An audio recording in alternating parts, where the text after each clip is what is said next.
आज मैं आपको संस्कृत के बारे में कुछ सिखाना चाह रही हूँ। संस्कृत भाषा हमारी देव भाषा है। आजकल के बच्चों को संस्कृत बहुत मुश्किल लगती है, लेकिन इसमें कोई मुश्किल वाली बात नहीं है, बहुत इजी है। अगर आप इजी मेथड से याद करेंगे, आपको समझ में आ जाए तो कोई भी मुश्किल नहीं है, बहुत आसान भाषा है। संस्कृत भाषा को देव भाषा भी बोला जाता है। संस्कृत भाषा को देव भाषा भी बोला जाता है। इसको संस्कृत और हिंदी में बहुत कम फर्क होता है, थोड़ा सा फर्क होता है, वो आपको समझाएंगे कि कितना फर्क होता है। कई संस्कृत के शब्द ऐसे होते हैं जो हिंदी में हम यूज़ करते हैं, कई हिंदी के शब्द ऐसे होते हैं जो हम संस्कृत में यूज़ करते हैं। संस्कृत भाषा के कुछ शब्दों के अर्थ जो अधिकतर संस्कृत समझने में सहायता करते हैं, वो शब्द मैं आपको लिखवा रही हूँ।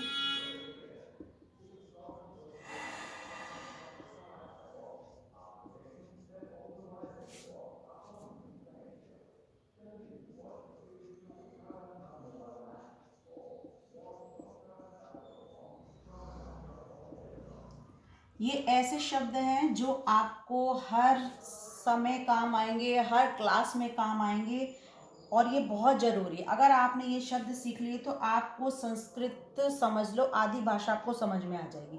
तो और मैं जो समझाऊंगी आपको वो बहुत जल्दी समझ में आ जाएगा। जैसे जैसे मैं आपको यहाँ लिख के दे रही हूँ, आप चाहें तो लिख सकते हैं। जैसे यहाँ पे लिखूंगी मैं संस्कृत के शब्द, और यहाँ लिखूंगी हिंदी अर्थ। तो सबसे पहले है तत्र।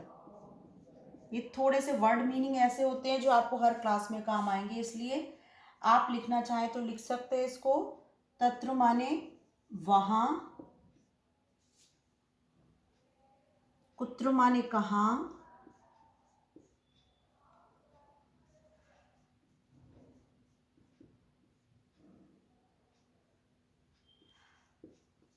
एव माने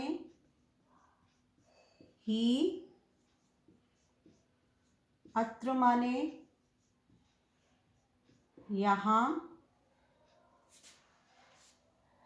यत्र माने जहाँ। अगर ये आप सारे शब्द समझ जाएंगे तो आपको संस्कृत शब्द भाषा समझने में बहुत आसानी होगी, और आप आराम से सब कुछ समझ जाएंगे कि क्या किसका क्या मतलब है। आपको ऐसी संस्कृत पढ़नी आ जाएगी और आप आराम से पढ़ सकते हैं, संस्कृत को याद भी कर सकते हैं। इसलिए ये शब्द पहले, संस्कृत के कुछ भी समझाने से पहले ये शब्द बहुत ज़रूरी है सीखने आप लोगों के लिए। अस्य, इसका,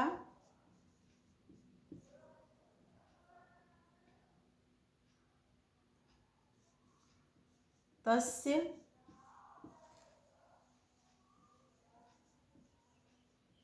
उसका,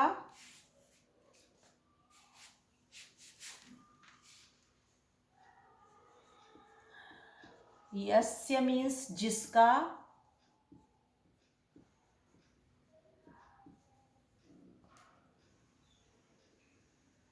अस्माकम माने हमारा,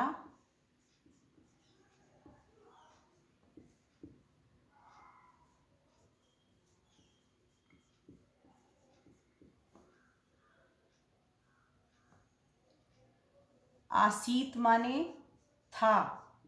ये ध्यान रखना है आपको कि आसीत मीन्स था और अस्ति मीन्स है। ये आपकी संस्कृत भाषा में बहुत यूज होता है। अस्ति माने है। आप कोई स्टोरी पढ़ेंगे या कुछ भी समझेंगे तो ये आपके लिए बहुत जरूरी है, अस्ति माने है। ये वर्ड मीनिंग आप लिख लीजिए। और अगर और भी बहुत सारे वर्ड मीनिंग ऐसे होते हैं जो आपको संस्कृत समझने में परेशानी नहीं होगी। तो और मैं अब आपको और बताती हूँ।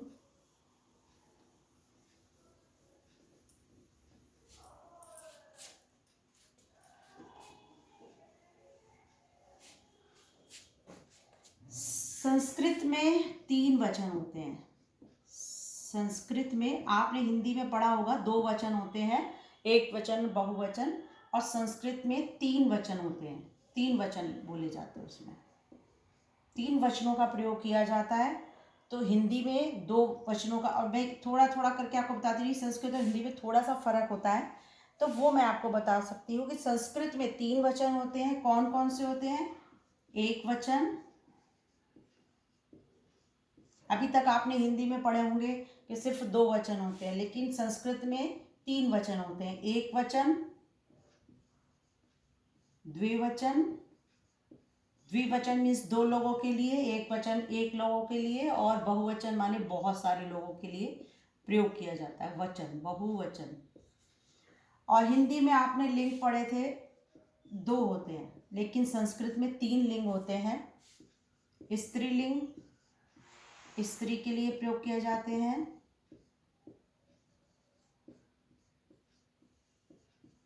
पुल्लिंग और नपुंसक लिंग, नपुंसक लिंग। जैसे जैसे आप पढ़ेंगे संस्कृत आपको समझ में आने लगेगी। जो मेन चीज़ है वो मैं आपको समझा दिया है। अगर ये आप लिखना चाहें तो लिख सकते हैं। आज के लिए मैं इतना ही आपको सिखाऊंगी, और जिससे आपको ये सारे वर्ड्स याद हो जाएंगे।